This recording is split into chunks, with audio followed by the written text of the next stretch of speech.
Hi, Jason Barney, President of the Swanton Historical Society, standing in front of a building that a lot of locals don't know the historic significance of. This used to be one of the most impressive hotels in town. Started in the early 1900s. It was known as the Riviere Hotel,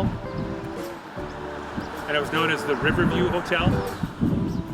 And now there's quite a bit of community discussion about what should happen with this building, and it very likely is going to be torn down at some point in time. The Riviere Hotel, or the Riverview Hotel, it used to be one of the happening spots in Swanton.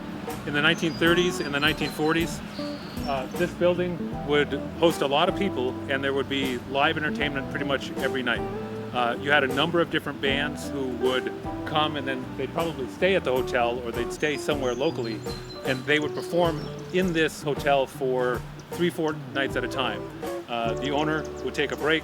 They would kind of change up what the entertainment was going to be, and then over the next couple of weeks you'd have new bands and you'd have more entertainment. There were Christmas parties that were held here quite a bit. There were Halloween parties that were held here, and this was definitely used as a venue for people who wanted a wedding reception to take place.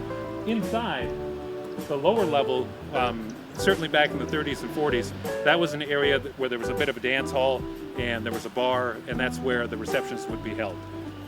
If you go upstairs to the next two levels, that's where the hotel, that's where people would have been staying if they came to spend their night in Swanton.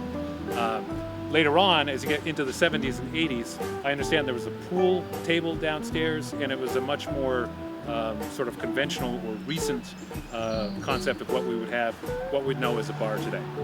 The Swanton Historical Society has a couple of old postcards from when this building was an operating joint.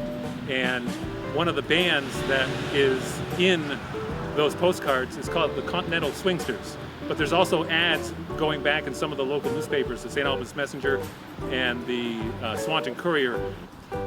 What we at the Historical Society would like to ask of you is we're trying to collect as many images as possible from wedding receptions or parties or dances that were held on the inside.